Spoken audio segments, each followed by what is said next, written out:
Hey guys, Matt here for Photo News and Review. Of all the products that have been announced at Photokina, certainly one of the ones that's been getting the most hype and I've been getting the most messages about is the Panasonic Lumix GH3. So Panasonic are hyping this as being the world's first digital single lens mirrorless camera that's built from the ground up to be good for professional photographers and videographers. It certainly includes a huge array of different video recording formats, up to 60 frames a second at full HD, and it seems to give you some incredibly high bitrate modes. It's got a 16 and a bit megapixel sensor and a full autofocus area that lets you focus anywhere on the sensor with the contrast detection. The GH3 has been eagerly anticipated by Micro Four Thirds shooters. It's got a full die-cast magnesium alloy frame, which should make it really tough. And it's got a bunch of pro-level features in there that even some of the higher-end DSLRs don't have in them. It's got a built-in level gauge. It's got the new Venus imaging engine. It's got built-in HDR if you're into that sort of thing. Takes a single SD card.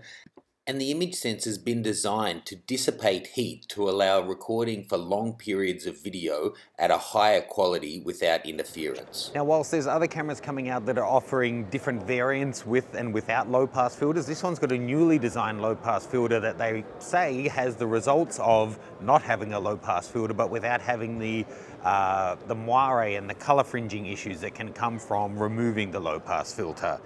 So let's take a look at this one close up and run through some of the specs. Look, it certainly feels really nice in the hand. It feels unusually rugged and, well built for a camera of this kind of size. Looking at it, I expected it to feel a little bit plasticky, but it really doesn't at all. Even the screen has, a good build quality. It feels like it's all really well reinforced. It seems like something that I could actually use without destroying. It also comes with an optional battery grip. Unfortunately, this one isn't of the same build quality. It is more of a plasticky feel. But it does complement the camera well and make it into a much easier to hold and control system.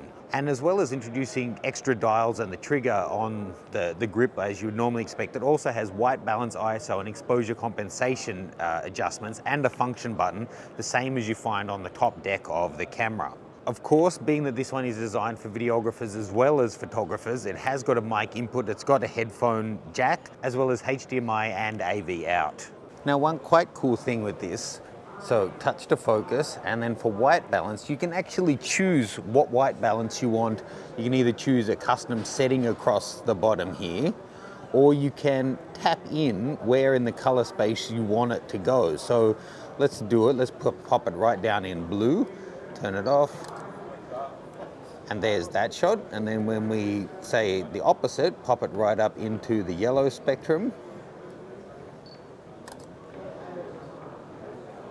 Yeah, quite nifty, huh?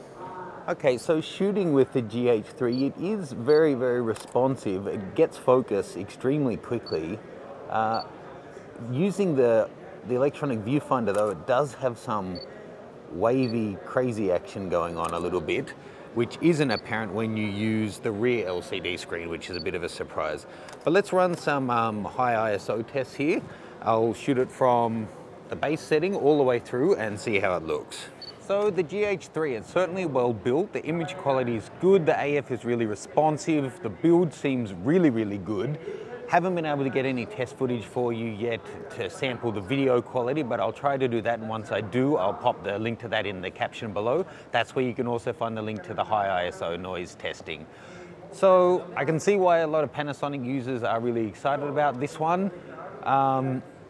What's it going to do to the market? I really don't know, but the image quality coming off it looks good, and at the end of the day, that's the main thing. So thanks for watching, guys. Please click to subscribe. There'll be more photo news and reviews coming soon.